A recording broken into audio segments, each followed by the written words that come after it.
In a lot of ways, and it eats at your soul. And the other thing that's disappointed is, you can just feel the hunger that Alexandria is so ready for a win. Big marquee games. I mean, the stands were packed. I mean, it's just a lot of energy and a lot of support, and you want to deliver for the people that are supporting you and giving their all for you. And so disappointing. But you got to put it behind you. It's early in the year, and when I say put it behind you, you got to learn from it. But we're on to the next, and we're certainly neck deep in it again with another incredible program that we're fixing to line up and play. So certainly not a they're hard to get over. To I'm not going to lie. Yeah. They're hard to get over. But you have to learn to. All right, what can we take from it? Right. What can we learn, and then if you fix things, you can look up here at the end of the year and, all right, man, we're a long way from where we were when we started this thing. And you've seen that's the way. We talked at halftime about the adjustments that you and your coaching staff would make, and we said there's really not a lot of teams that make the adjustments that you guys do. And you came out and you did that as well. And so I say that to fully expect that through the season goes out, throughout as the season goes, that the team always gets better week to week to week. The game got away from us right there, and I don't know when we're going to recap. We just jump into it sometimes. The game got away from us right there at the end of the first half and the beginning of the second half is where the huge, burst of and that's management. That's, my job. And we looked at it at that point. It was 20-7, I think, right there. And then they scored to make it 26-7. Yep, and we thought that was going to get it to the half. Correct. And then they got that one at the end. It made it 32-7, and they come out and get one to start. Correct. And and just trying to get to the on the game clock. Right. 4 minutes of game clock, 4.5 minutes of game clock. and that's where it busted open. So Trojan fans starting to make it in here as we knew they would, filling up the stands. It's a beautiful night for they're the Thomas for Bachman winter, Show. We've got incredible people. Speaking of hungry, it's a great place to be because we are live from Walk-Ons where we are each and every Thursday night. Glad to have you out here, except the games that we played Thursday, and then it's it. But anyway, that's a lot to get over. We are going to recap the game. We certainly want to thank the folks at Walk-Ons here for bringing us out here. Couldn't do anything that we do, of course, without the folks at Sadler's Towing.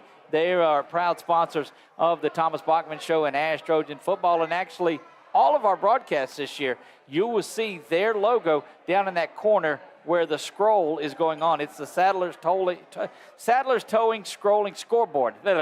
That's what that mouthful. is. Easy for me to say. And, of course, our gear this year is all supplied by a great Alexandria company, Polos and Plaids. They're right off of Jackson Street.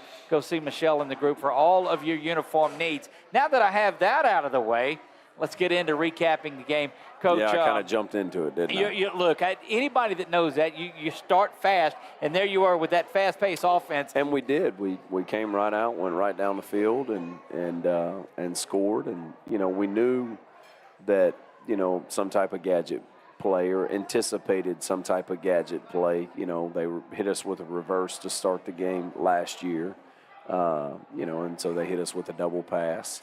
And the kids actually, the reaction to it is great. We just got to get the guy on the ground. When we pulled him down, he actually rolled on top of Aiden, and now they're in the red zone. And, that's part of the game. The offensive start to the game, they elected to defer, and you guys got the ball. And Mingo made a lot of good plays. They were back off of Mingo a good bit. And he was able to catch the ball in space and make a couple of moves, and it was capped off by that touchdown at the end, and we do have that video. But take me through kind of that first series.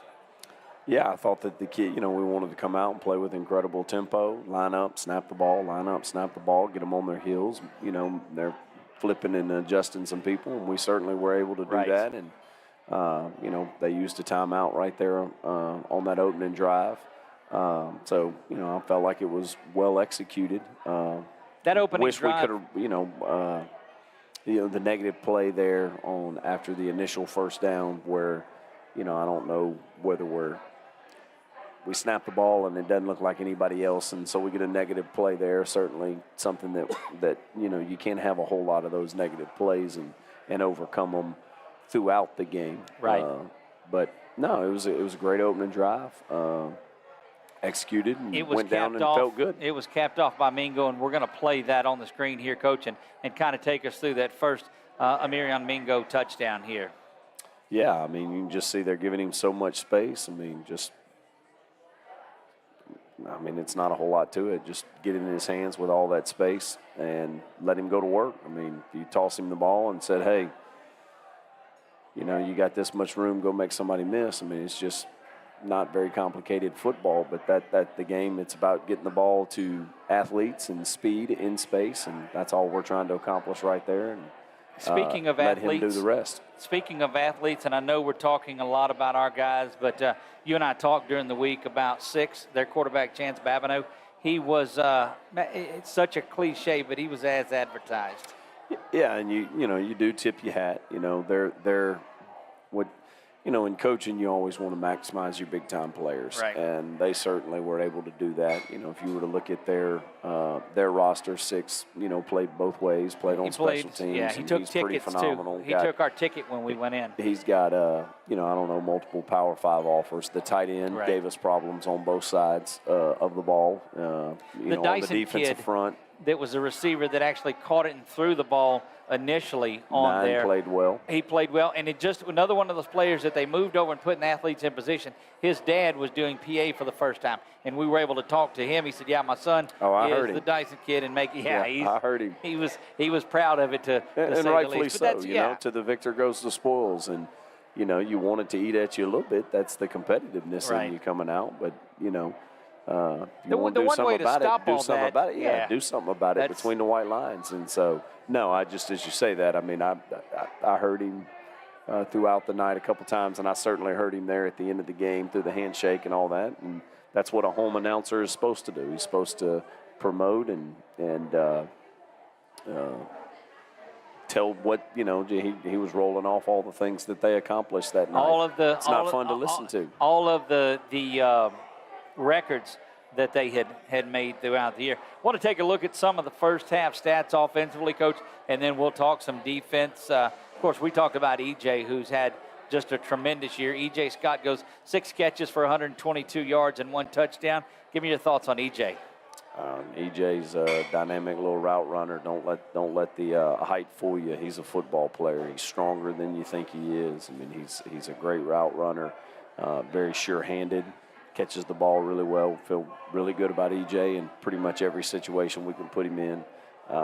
And 6 catches, 122 yards. There's a lot of guys we got to figure out more ways to get them touches.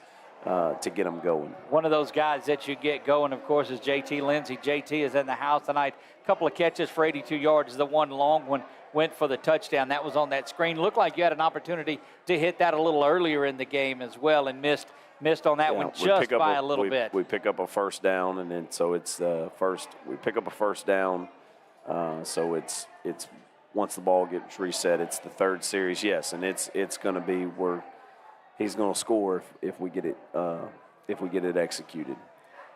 Having a big night on there, and we had a big night in the Jamboree, and of course he had a good one tonight Friday night stat-wise. Ty Feaster in his first actual regular season start down here at Alexandria. Not a bad job throwing the ball, throws for 300. Of course, a couple of more of the big plays on there, but could have thrown for 500 in the game if a couple of those balls were caught. What are your thoughts on Ty in his first big start? Felt good about him. He's a winner. Works his butt off. I felt good. We had certainly had an opportunity for more in a lot of areas. One that played his tail off in this one, and it's no use to that, of course, is Amirion Mingo. Seven receptions, 65 yards. We saw that little catch and touchdown that he had earlier, but the big one that had everybody talking throughout the night was actually our Southern Air Heating and Cooling cool play of the game. And, of course, it's been relayed a lot. We've got it, and then we've got it back in slow motion. But is there anything you think that he can't do? And thanks to Southern Air for bringing this up. Feaster, no, back it was to a pass, huge play. going into the far corner of it. This week, one-handed catch, and we're looking and calling it touchdown. My goodness, into the corner. The great ones. That could be your Southern Air cool play of the game. There's an angle somebody else has. Where the stick guy is where the guy on the chains is like, oh my God, and it was one of those wow plays, like, it tip your hat to him. I mean, he just finds a way. He had that incredible one-handed catch last year in the St. Thomas More game there, right there at the front pylon. So, because big time player making a big time play. He was named our Quibido's Cajun Cafe Player of the Week. So he swept the cool play of the game and the player of the game. So a big shout out to my Mingo in that one. Going to take our first break of the night, Coach. When we come back, we'll let you take us through a little bit of the defense. We'll do all of that when we come back. You are listening and watching and enjoying the Thomas Bachman Show here live from Walk-Ons on 446 Sports. We'll be right back. It all started with a sketch on a napkin. An idea created by 2 walk-on bench warmers. And after 10 years of hard work and perseverance to turn their dream into a reality, it's the #1 sports bar in America. Welcome to Walk On.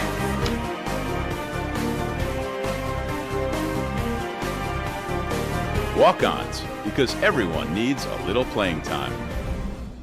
Time for our red, white, and cool summer event at Southern Air Heating, Cooling, and Plumbing. Right now, you can save on a new energy saving system. No money down, 0% interest, and no payments till June 2024. Call Southern Air Heating, Cooling, and Plumbing or visit us online. Is your vision just not as crisp and clear as it used to be? Are you having difficulty driving, especially at night? Are you over 40 and now needing reading glasses? If so, the trusted eye care team at Wallace Eye Associates is here to help with your family's eye care needs, just like we have been for nearly 40 years. Call Wallace Eye Associates today at 318-448-4488 to schedule your next eye evaluation.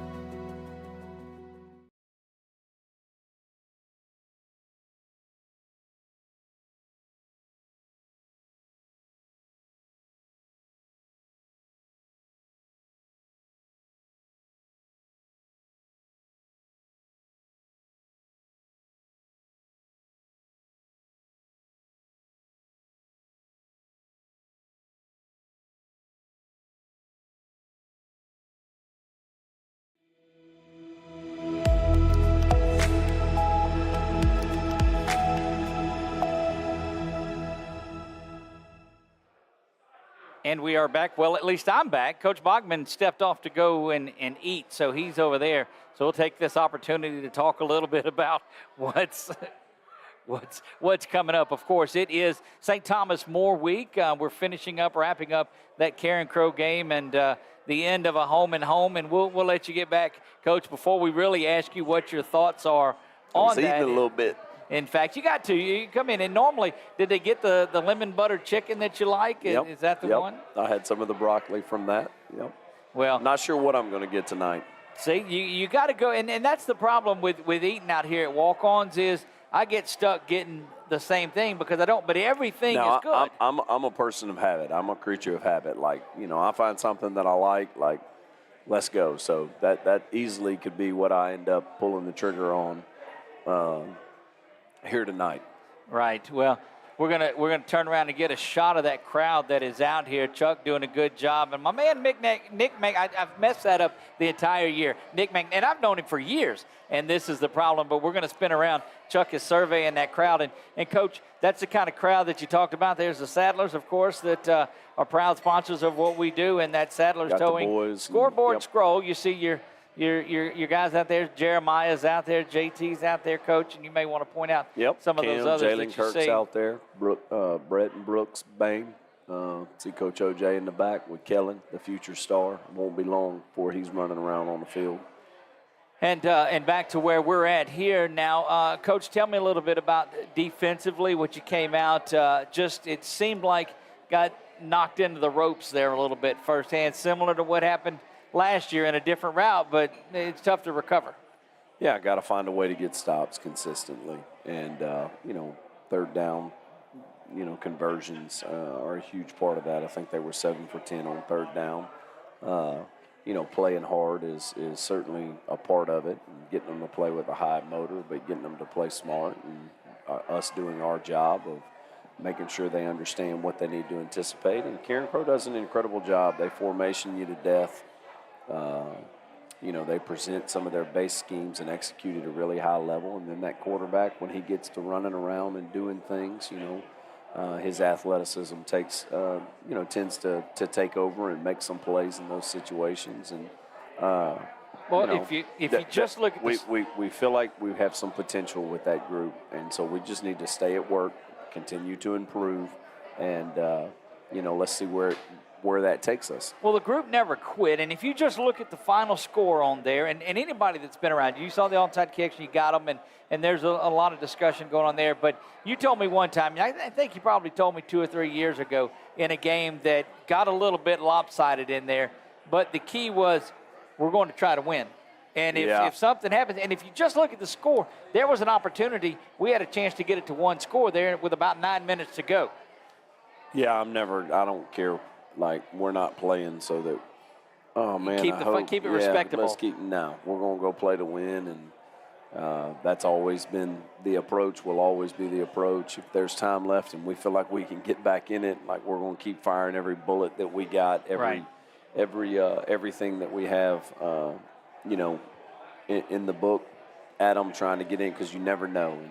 And, not to bring it up, we've got to, but you think back to a couple of years ago when we're right on the verge. I mean, most of the people thought it was over, but, it was the best thing that happened was when Acadiana scored in the state championship game. We were able to now, because we didn't have any timeouts. We couldn't have stopped. If they'd have taken a knee, we wouldn't have been able to stop the clock. So you just never know if you keep competing when you're going to, make a couple of plays that get you going. So, proud of the fight. No, and then you could feel the energy, on the sideline, and when that momentum gets to swinging your way, and, collectively, the positions that we put them in, and then going out there and making the plays that are there for us to make. It's a collective effort. It's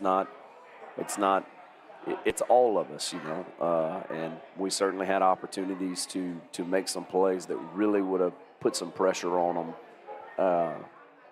to get it to a one-score game. And then there's just a lot of fatigue football. had set in with them, and you guys were – we likened it to almost to a video game where you just drop back and you're – because Jalen and those guys were running past. EJ, everybody was running past their defenders, just weren't able to connect with it too. They get the ball back and they're able to grind out a little bit more of that clock.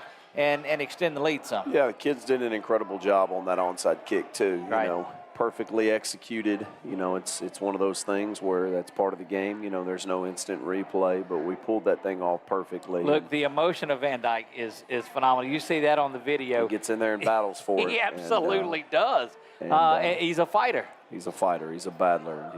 He's perfected some of that, and he works really hard. Him and Channing and the guys. We got a freshman kicker that we really, really like, in Eli Fung, and those guys get over there, and that's what they do. They work on those different things, and allows you to be creative. And then being on the other side of it, when I see people do that, Right. through the years, and I'm not going to say there are certain programs that we know, like, boy, you better be on you. Because they're going to come get you every time. They're not afraid to roll one here or be aggressive, fake a punt, do some of that. Just it puts a lot of pressure on you in the prep when you know that opponent will do that. Well, so we're constantly trying to apply that pressure. And the one thing that I liked about it, one thing that was a little bit different, because it seemed like in the last couple of years you had perfected that one that was right up the middle. Well, now you've moved the ball around, so they can't really tell. And the line doesn't, in the good old days when the onside kick, everybody would move over to one side, and you knew where it was going at this point. Yeah, in National Federation, you have to have at least 4 on one side. That's right, and that's for safety, and you don't want just than 6 and 4, and so just finding creative ways and get the kids to sell out to what it is, and they certainly did that. I don't really know. I mean, I do know we came out of the pile with the first one, but, what's going on? I mean, they got a good view of what's going on in those piles is something else. So, I mean, that's not something that you can, there's no way to get, I might have said this last week. I don't know if I said it on air or off. We talk about the kids. Coaches coach, players plays, and officials officiate. That's and right. Nobody can do the other person's job. That's so right. You're wasting your time. Even talking about it. Trying to do so. Control what you can control. And there's a lot in that ball game that we had control over. Right. That we need to make sure that we focus on as coaches, and then the players, their job of playing. Well, part of our job is to take care of the people that take care of us, so we're going to step away, take our second break of the evening. When we'll come back, Coach, you stay here, and let's rotate some of your players in that we want to talk to. I know I saw JT's in the house. I saw Jeremiah was out there. Yeah, Jeremiah up here. So we'll bring some of those guys in, and we'll do all of that when we come back. You are here live at Walk-Ons. If you're not, get your tail down here. There's one table in the back that's open, Coach, so they can still come in and get a seat down here where we're all at. A big shout out to everybody that is in attendance for tonight, and of course a big thanks out to Walk-Ons for letting us come out as they always do. We'll be right back. You're watching the Thomas Bachman Show right here on 446 Sports. It all started with a sketch on a napkin, an idea created by 2 walk-on bench warmers. And after 10 years of hard work and perseverance to turn their dream into a reality, it's the #1 sports bar in America. Welcome to Walk On.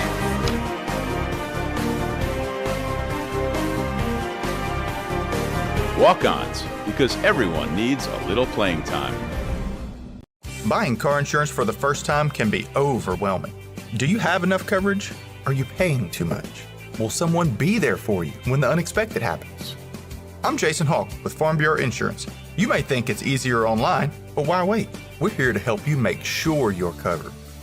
When it comes to car insurance, we have the answers, and we may have rates that save you money. So talk to Hawk at 318-791-HAWK or online at talktohawk.com and let us help you protect your biggest investments. Hi, I'm Kimberly Harrell, Certified Residential Appraiser. I am currently a leading provider of appraisal services for mortgage lending, employee relocation, estate planning, and community property settlements. My experience in real estate over the past 13 years and currently serving as president of the Greater Central Louisiana Realtors Association has given me a clear understanding of the real estate world and the ever-changing market we live in today. For any of your valuation needs, give me, Kimberly Harrell, a call. Wherever you are, you're there for a reason. You shouldn't have to make a trip to the branch to deposit a check. Skip the trip and use our mobile app to easily and securely deposit checks right from your phone, day or night, wherever you are or whatever you're doing. Download our mobile app today.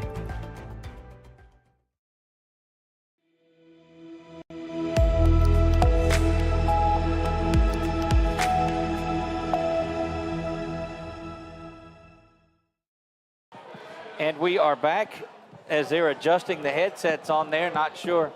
Yeah, swap them back, Coach, and you have let him have that one in the middle.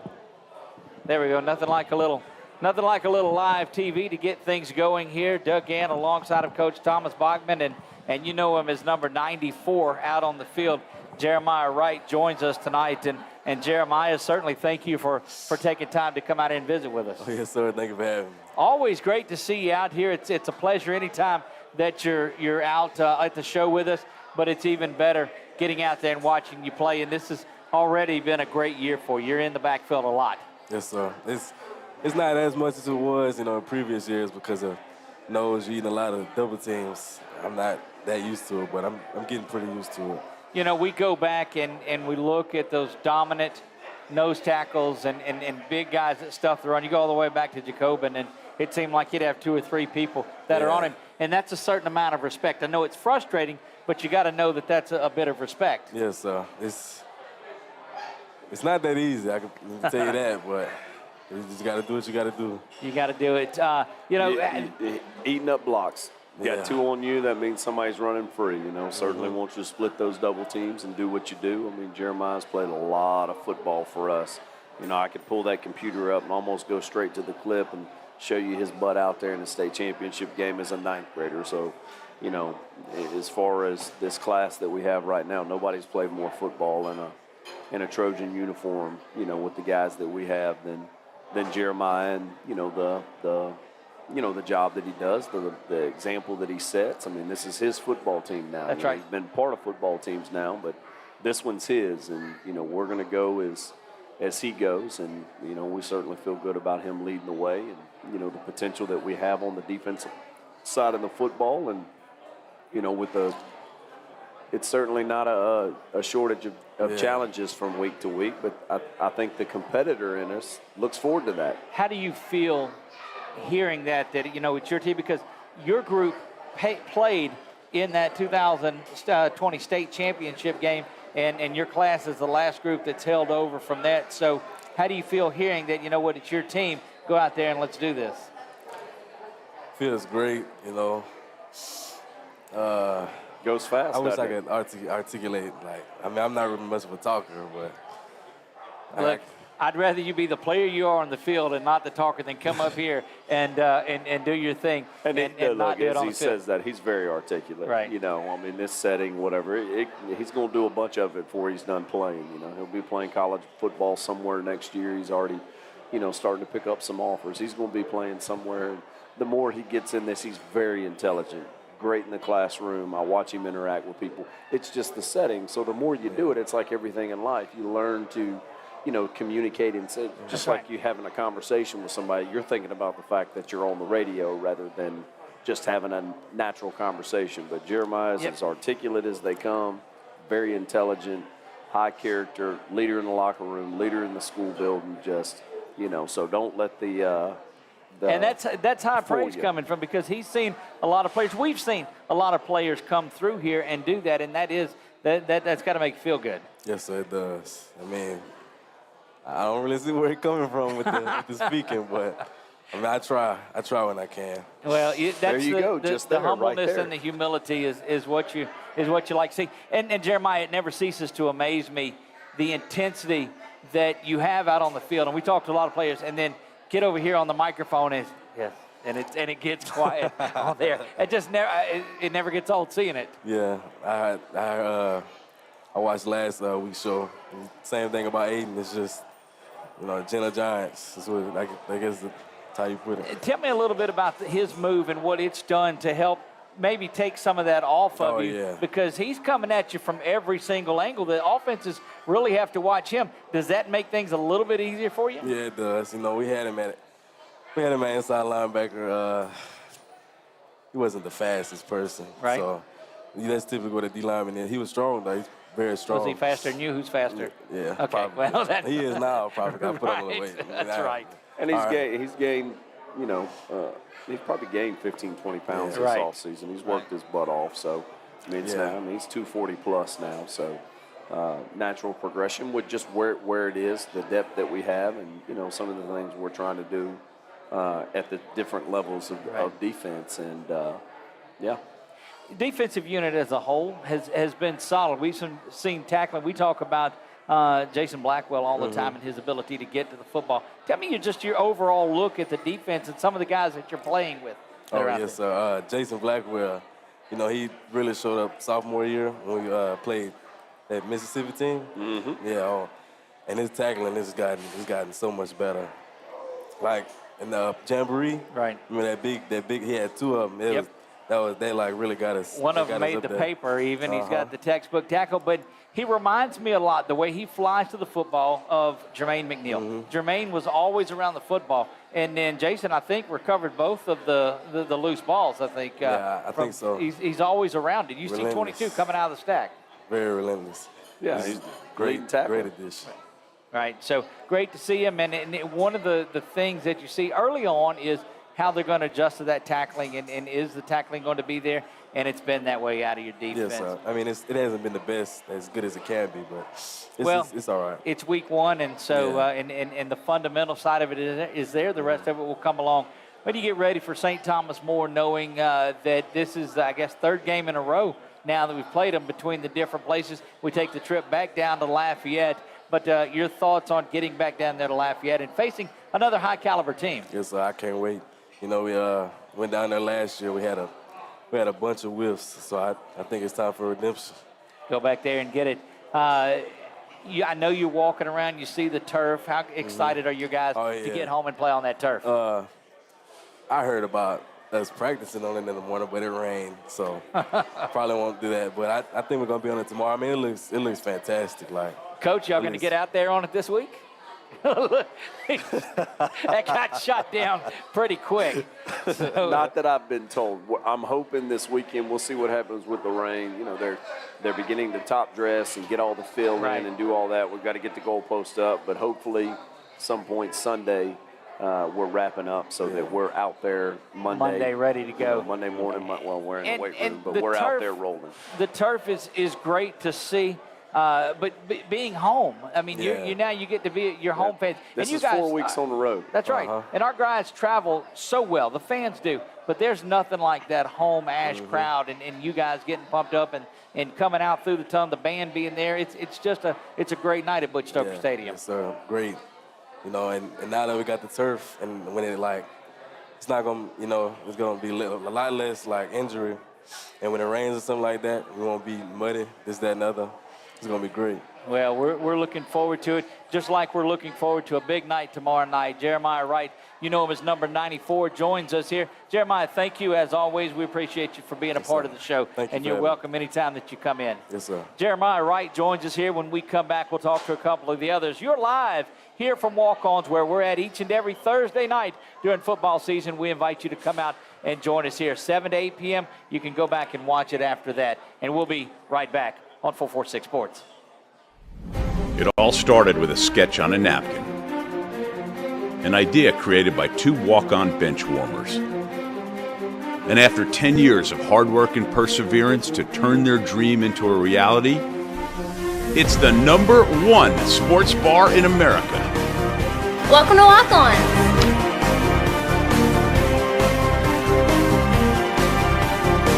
Walk-Ons, because everyone needs a little playing time.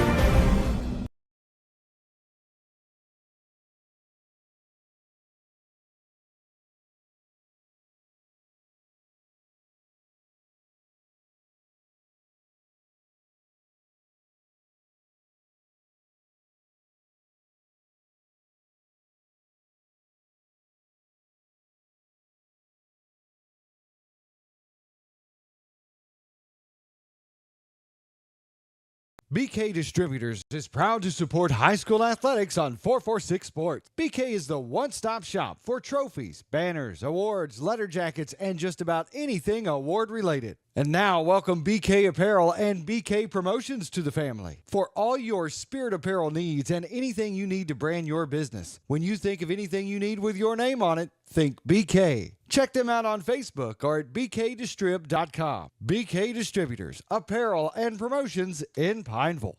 Time for a red, white, and cool summer event at Southern Air Heating, Cooling, and Plumbing. Right now, you can save on a new energy saving system. No money down, 0% interest, and no payments till June 2024. Call Southern Air Heating, Cooling, and Plumbing or visit us online.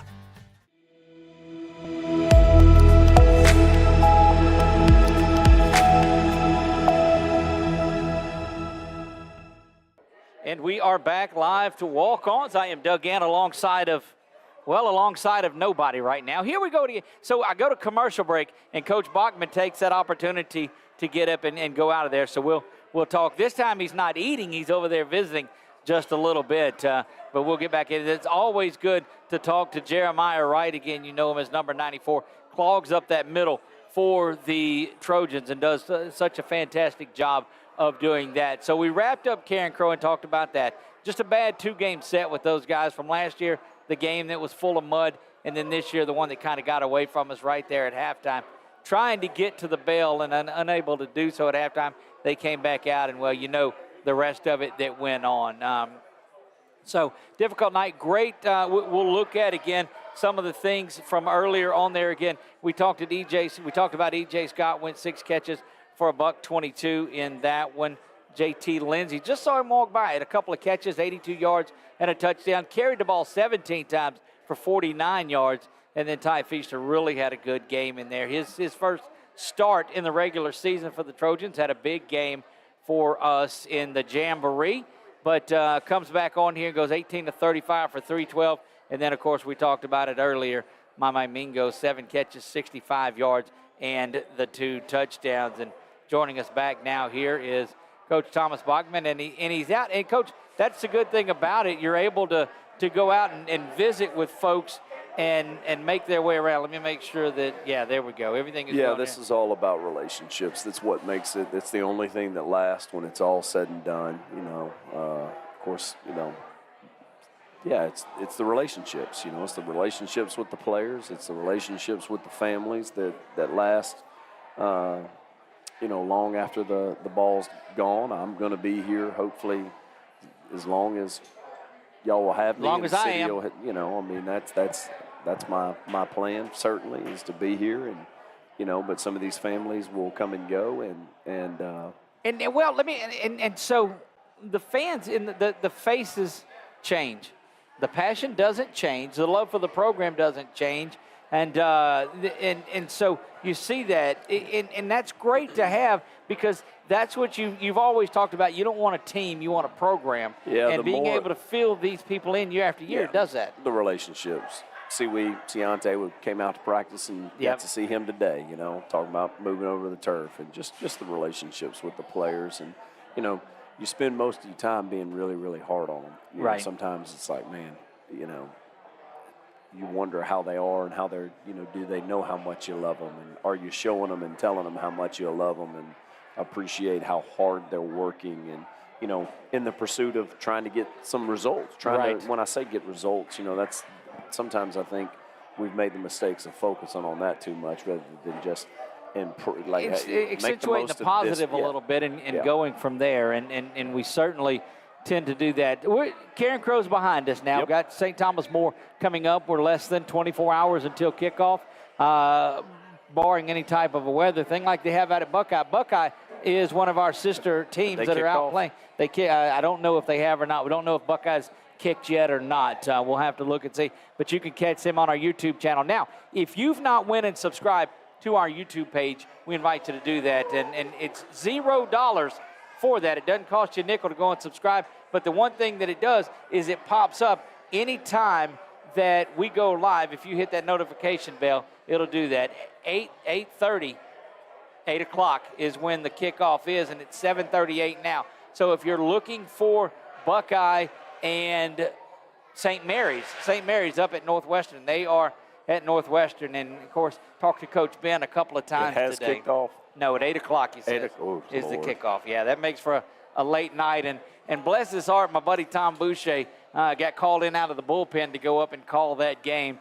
We could have brought Scott in from Texarkana. He said he'd be there in the second quarter. Who knew they wouldn't have kicked off by then? But we get back to the game that is tomorrow night. Make the trip down to Lafayette. Coach, it was supposed to be here at Alexandria, but got moved for the turf. And we've talked all over about the turf. I think they returned their quarterback from last year. Is that right? Yeah, they got several quarterbacks that they played on film, and all of them are good.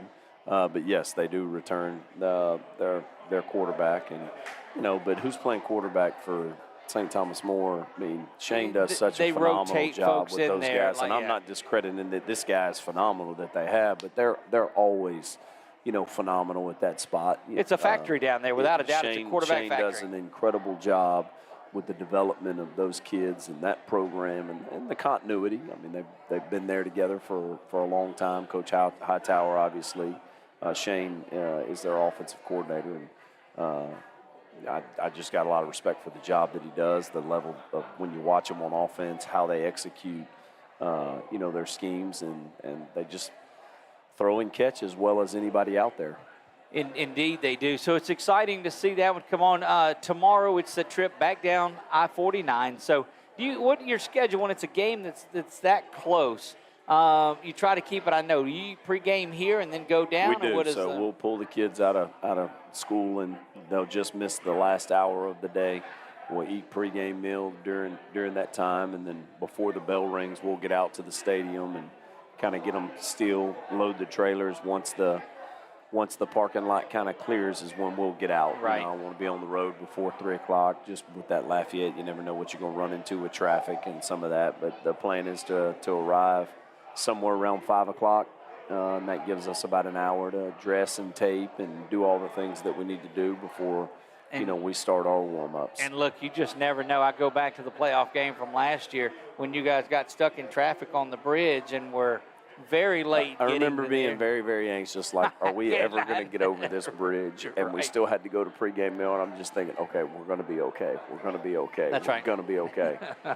Are we going to be okay? Right. And so when we're sitting there, and it was just, it's one of those things. But the one thing that is certain, and we talked a little bit earlier to Nick, who's with us here, is uncertainty. And I know, Nick, I'm going to bring you around to the side and get you on the other headset that's over there. Nick Magnano has joined us in the booth this year, and he brings a different aspect to what it is that we do. So we're going to let him get that on there because I know he's got a couple of questions for you, and he might not take it as easy, Coach, on you as fire away, as I do. But Nick, you're going to have to be pretty rough to beat. Let me get Nick centered in a little bit on that camera, Chuck. We'll get. We had it moved over a little bit when Jeremiah was here with us, and that is Nick Magnano, who does our color analyst role in the booth with us this year. Nick, welcome to the Thomas Bachman Show. You can't hear you? Chuck, get him and see if he can hear him. Can you hear me? Yeah, we got you. Good. You just can't hear you. Then your headset's down. Okay.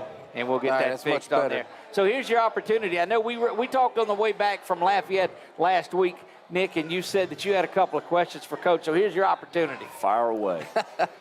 Nothing like being on the spot. Well, Coach, I appreciate you allowing me to do this. I think a couple questions I had for you. One, whenever you are playing against a dual threat quarterback like that, the balance of do I pressure, do I stay back in zone, the man-to-man, how do you go about making that decision, after pretty much having a game and a half to watch because he was, he played in one scrimmage and then the jamboree.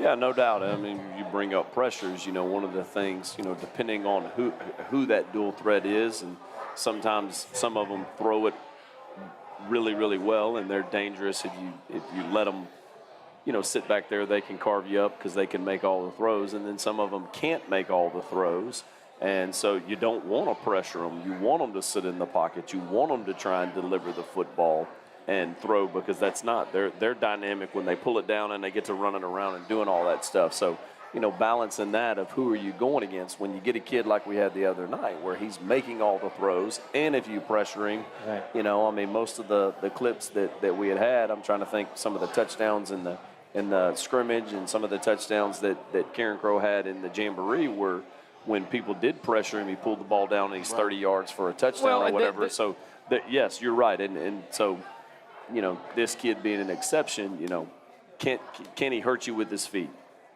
Yes. Okay. If he can't some guys are just athletes back there, and they're not necessarily quarterbacks. This kid, you could see, had a deep understanding of what they're doing and where to go to the football. And Gavin does a phenomenal job. He's the offensive coordinator down there at Campbell. Gavin does a great job. You could see that he had him prepared to play quarterback, not run around. But yet he can still do that too. So it's a challenge when you know. One of the plays that accentuated that was the one right at the half. Yep. We had a chance to get him down. He's right off the edge. He broke contain, But his receivers are coming back to the ball. They've got and so you just know that there's great chemistry. And this kid's just a sophomore. Going to be a really good one. From what I understand, he's a baseball prospect. He's I think he's got multiple Power 5. I don't honestly don't follow a lot of that stuff as much as Michigan was the big one that we've heard. I'd heard LSU had offered him. I don't know what's true and what's not true. A long time before he's done. But yes, to answer your question, it is. It's not always easy making some of those decisions as you're game planning for those guys.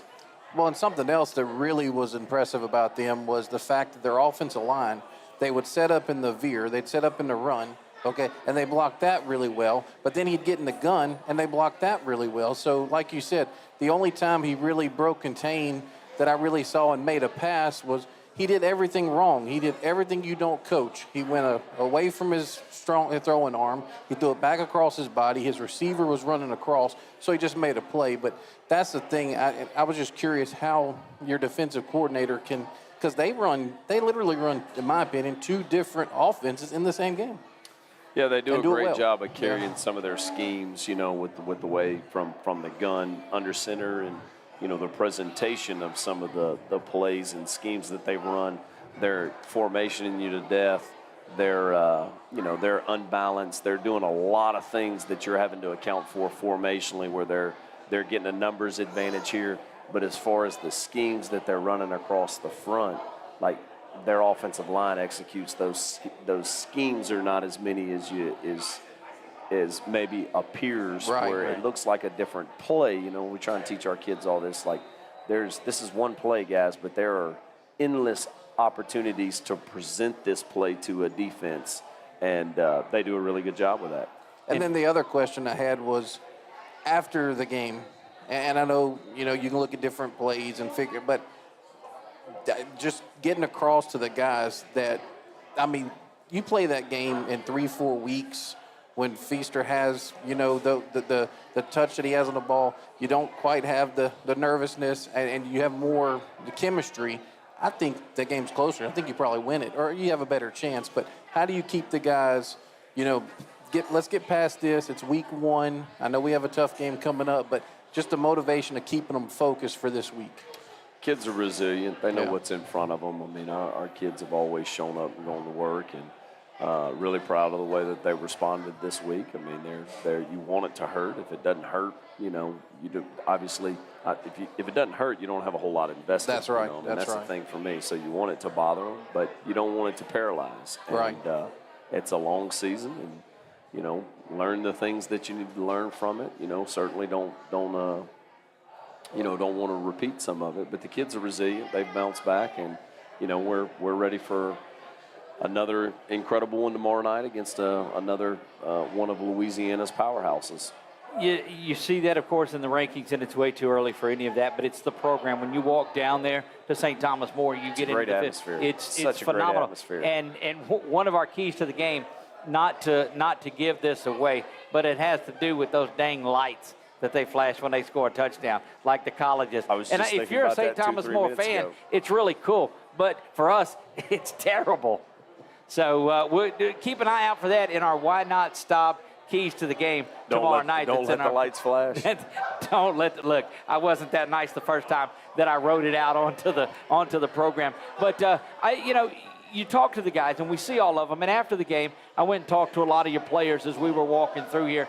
And had their heads up. You knew that they were disappointed, but they were ready to get back to work because you can't take a few days off. That 24-hour rule is nonsense when you got St. Thomas More looking down your throat next week. So what are you coming out in offensively to attack that defense of the Cougars?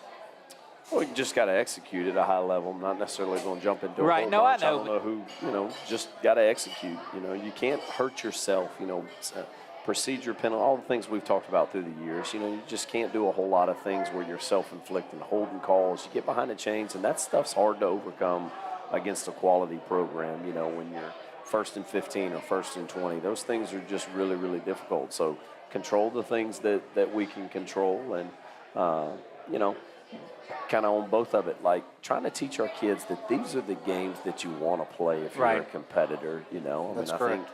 think, Karen Crow won a state championship a few years ago. They're in the semifinals last year. I mean, they're a proven winner. All right, let's go measure ourselves against the best. St. Thomas More, obviously.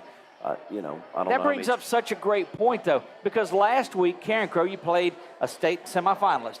This year, a state semifinalist, and everybody's got me. Karen Crow's not but a little way removed from the state championship. Made the move from 4A to 5A, and have been just as powerful on there.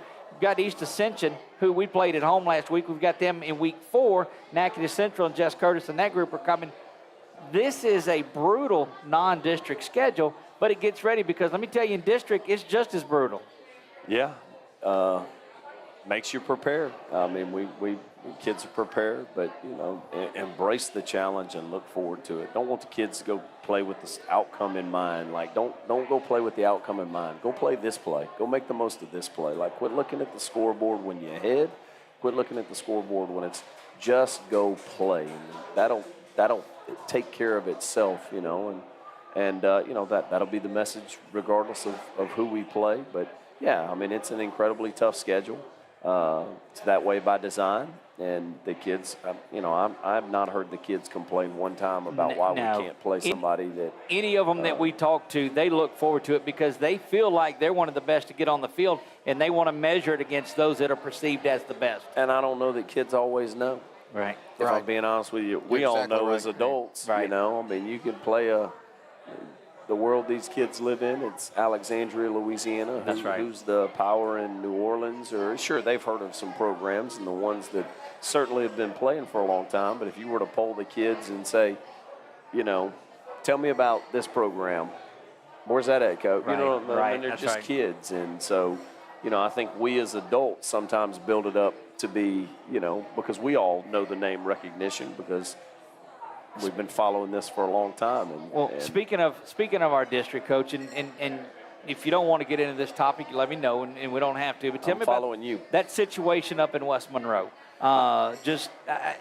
Your thoughts on it, and what you guys are doing to avoid the heat. It's difficult. It's difficult. We've been practicing in the morning, and we've been smart, and we've been following that wet bulb and the temperatures that it is, and explain that because that's different this year. That's something new. It started 2 years ago, I think, when I believe it followed the incident at Denham Springs where that young man passed of heat illness, and there's a little gauge, a little thermometer. You can pull it up. I don't necessarily. Aaron, our trainer, does it, and it registers a certain number, and it tells you what you're allowed to do and what you're not allowed to do. And so, if you're looking at this, it's every day. He sends it, and he'll do it multiple times.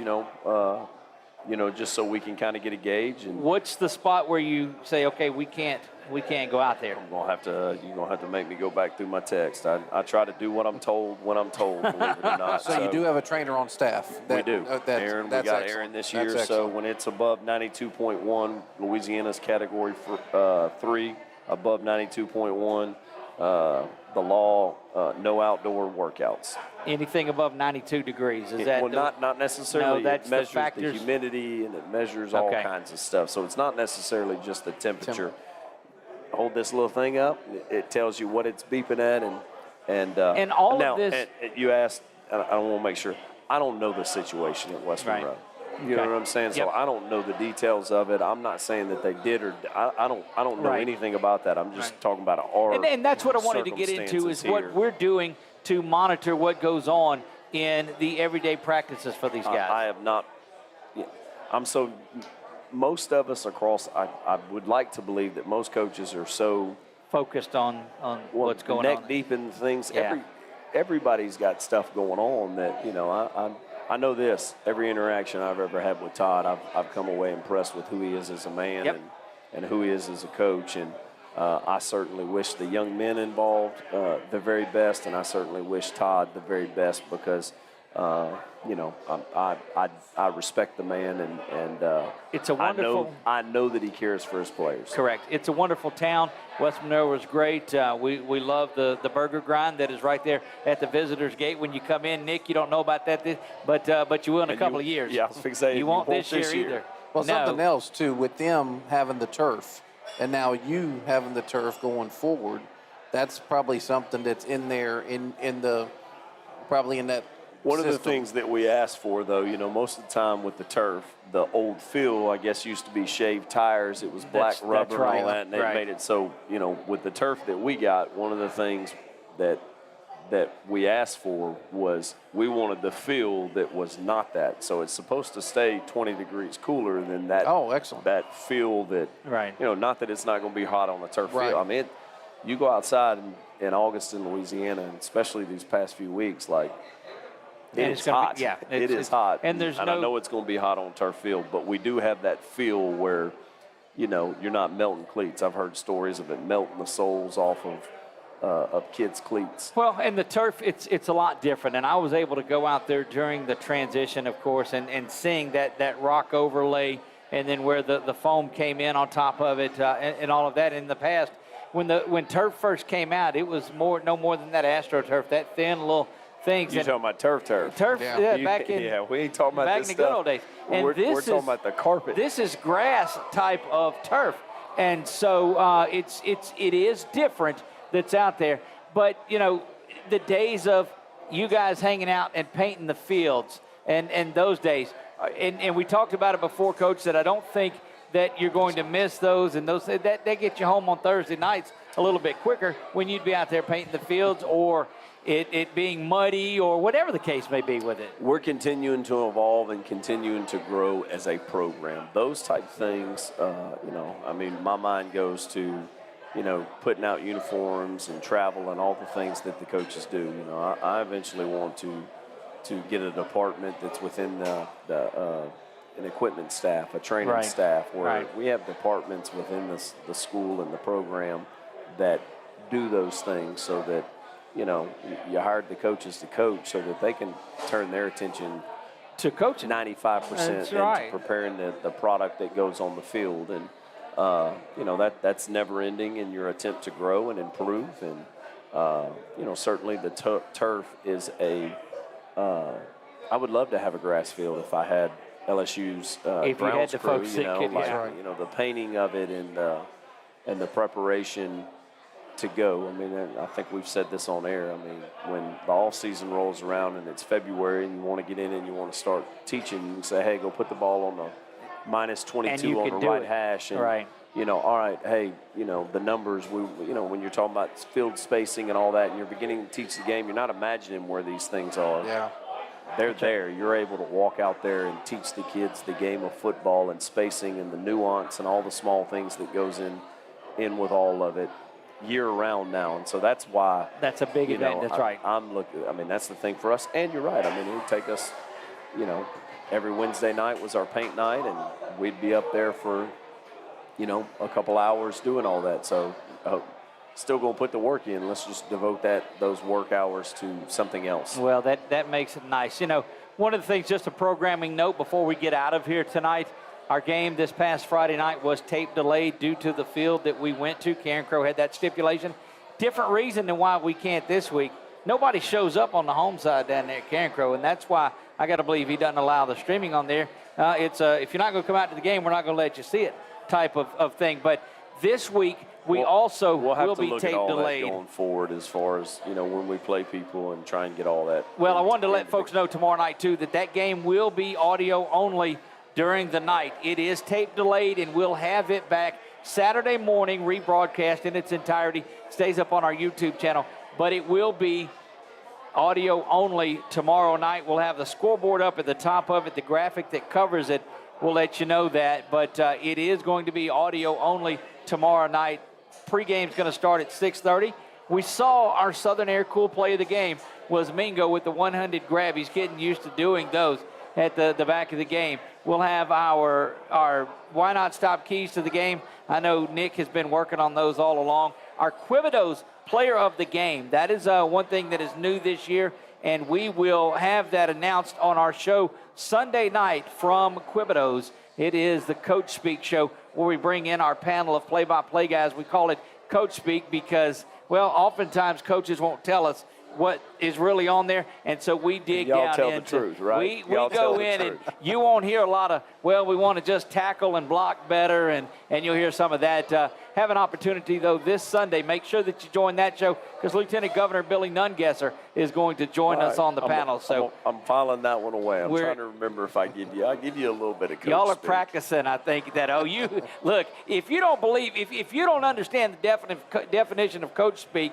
then tune in tomorrow during our pregame for my interview with you. That will be nothing about what anybody wants to hear, except, yeah, we're going to try to control the tempo, and we're going to, yes, we are. But hey, those are truths. If you didn't understand what Coach Speak was before, now you do. Nick, I appreciate you joining in. I may have to add you on here. You do a great job over there. Ask some of those questions that need to be asked. Also, if you're attending the game tomorrow night, they're cashless. They're not taking cash at the game. Oh, so. I thought they were just married to my wife because I am. Oh, so God. that's something Look, else. I get myself in so much trouble. She doesn't watch the show. She doesn't come out and see it, so I get away with that. The only problem I have is before I get home, somebody in here that knows her is going to text her and tell her about that. Your wife's done that before, That's Coach. right. So, Nick, but tell them again, you've got to have your card or you. Yeah, they want you to actually pre-order, if you can. Yeah, we've got to buy them online, and you'll get a digital ticket. Right. There you go. So make sure that you have that. If you're there, follow along with us for the audio of the game of what's going on. We have a lot of people that are getting their phones out in the stands. But big thanks to the folks here at Walk-Ons for having us on another Thursday night. Great crowd that made their way out here again. Excited to see them. Janelle and that group at Sadler's Towing, we couldn't do anything without all of them. Yeah, I think we're going to get an opportunity to take another look at the crowd on there. Out a little bit. Nick went away and he left, but we're going to get back over and Chuck's going to pan that crowd just a little bit as we wrap things up. Coach, it has been a wonderful show as well, and look forward to being right back out here with you tomorrow night. We'll get down on the field with you. I think I'm gonna test Nick and see how he does at halftime and post-game interviews. So we'll get you to look for Nick. Younger man can make it up and down the bleachers a little easier than I can out there. Coach, it's been wonderful, and we'll see you tomorrow night at the field. For those of you that are not able to make the trip down to Lafayette, we invite you to tune in to us again, audio only on the broadcast. Pre-game is going to start at 6:30. We'll look forward to having our cool play of the game. We will look for having our player of the week this week. Of course, it was Amirion Mingo, and look for another big night out of him. For Coach Bachman, Chuck Perkins on the camera, my man Nick Magnano got it right that time. How about that? I am Doug Gann, live from Walk-Ons. God bless you all, and